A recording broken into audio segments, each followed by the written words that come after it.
आज इस वीडियो में हम नेहरू रिपोर्ट और पूर्ण स्वराज्य के प्रस्ताव का अध्ययन करेंगे। हम बात करते हैं, ये इस समय नेहरू है, मोतीलाल नेहरू। ठीक है, मोतीलाल नेहरू तो जो लॉर्ड बर्कन जो हेड है, ये इस समय भारत सचिव। ये भारत सचिव भारतीयों को कहते हैं कि आप इस प्रकार का संविधान बना सकते हैं। हमें कहते हो कि आपने ये संविधान साइमन कमीशन हमारा विरोध कर रहे हो, आप में भी इस प्रकार का दम है कि आप इस प्रकार का कोई संविधान बनाते हैं कि सभी वर्गों और समुदाय को मान्य हो। कैसा संविधान बनाए यहाँ पे? सभी वर्गों और समुदाय को जो मान्य हो, इस प्रकार का आप समुदाय जो संविधान में बना सकते हैं क्या? तो इसको चुनौती के रूप में लेते हैं भारतीय। ठीक है, भारतीय इसे चुनौती के रूप में लेते हैं लॉर्ड बर्कन हेड वाले को। और भावी संविधान की रूपरेखा तैयार करने के लिए, भावी संविधान की रूपरेखा तैयार करने के लिए ये क्या करते हैं? एक समिति का गठन करते हैं। ठीक है, समिति का गठन करते हैं और उस समिति का अध्यक्ष बनाते हैं किसको? मोतीलाल नेहरू। और ये कमेटी 7 सदस्यीय थी। 7 सदस्य थे इस कमेटी के अंदर। और उसमें जो प्रमुख थे वो थे, देखो, जैसे जी.आर. प्रधान, अली इमाम, शोएब कुरैशी, सुभाष चंद्र बोस, तेज बहादुर सप्रू, सरदार मंगल सिंह और एक है सरदार एनिक या एनएस सरदार भी कह सकते हैं। इनका इन नाम के अंदर थोड़ा मतभेद है। तो इस प्रकार से ये 7 सदस्य हैं। इसके अंदर मोतीलाल नेहरू की अध्यक्षता में मोतीलाल नेहरू कानून बनाते हैं और इस रिपोर्ट को प्रकाशित किया जाता है। जुलाई के अंदर प्रकाशित किया जाता है, लेकिन कई जगह 28 1928 में ये रिपोर्ट, नेहरू रिपोर्ट प्रकाशित की जाती है। अब इस रिपोर्ट में क्या था? मुख्य रूप से ये रिपोर्ट ही कि इस रिपोर्ट में क्या होता है? इस रिपोर्ट में पहली चीज है डोमिनियन स्टेट। क्या डोमिनियन स्टेट का मतलब है? अधिराज्य, औपनिवेशिक स्वतंत्रता। किसका मतलब है? डोमिनियन, यानी भारत एक औपनिवेशिक साम्राज्य होगा। पहली लाइन थी इसकी, किसकी? नेहरू रिपोर्ट की। यानी ब्रिटिश जो राष्ट्रमंडल है, राष्ट्रमंडल के तहत हमें स्वतंत्रता चाहिए, राष्ट्रमंडल के अंदर स्वतंत्रता। पहली बात थी। दूसरी बात थी इसकी कि भारतीय जो नागरिक हैं, नागरिकों को धार्मिक और राजनीतिक स्वतंत्रता मिलनी चाहिए। कहते हैं इस रिपोर्ट को बनाने के लिए जो ये समिति गठित हुई फरवरी के अंदर, फरवरी 1928 में। देखो ये आगे आगे हम चल रहे हैं, उसमें 29 दलों ने इसमें भाग लिया था। मुस्लिम लीग वगैरह सभी इसके अंदर शामिल थे। तो नागरिकों के लिए धार्मिक और राजनीतिक स्वतंत्रता। और इसने पृथक निर्वाचन जो मंडल प्रणाली थी, पृथक जो निर्वाचन प्रणाली है, उसको लागू नहीं किया। ये लागू नहीं होगी। इसके एवज में हम मुसलमानों को, जो मुसलमान हैं, उनको दिया गया था ना 1909 में, मुसलमानों को हम केंद्रीय जो और जो प्रांतीय है, जो विधानसभा है, वहां पर हम क्या दे देंगे? इनको आरक्षण का लाभ दे देंगे। ठीक है, तो इस प्रकार से नागरिकों के लिए पृथक निर्वाचन मंडल है। ठीक है, केंद्र में जो द्विसदनीय व्यवस्था है वो वैसे ही लागू रहेगी।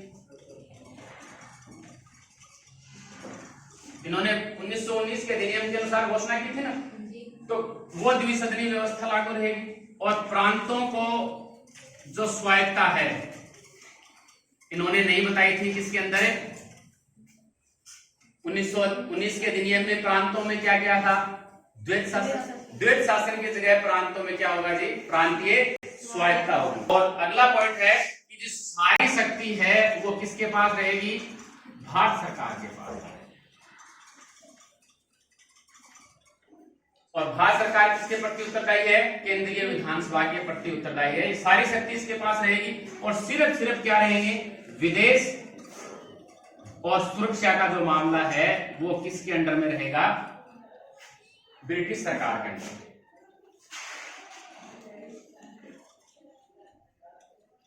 तो ये इस प्रकार से क्या थी?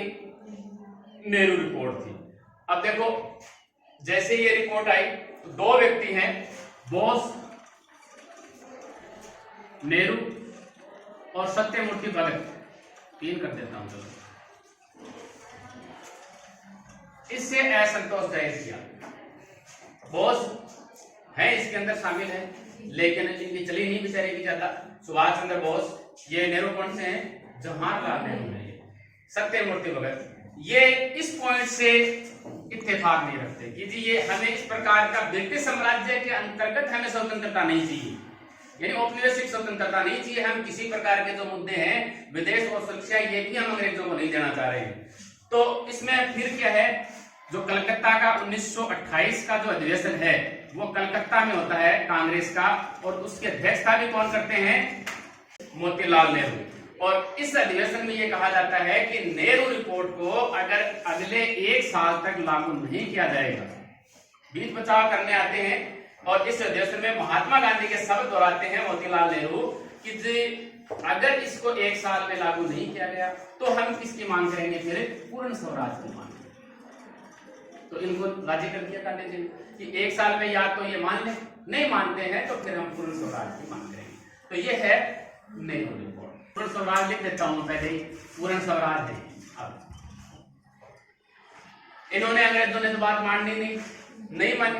31 दिसंबर 1929 को कांग्रेस का अधिवेशन होता है लाहौर में, रावी नदी के तट पर, और उसकी अध्यक्षता करते हैं इसी के बेटे कौन है?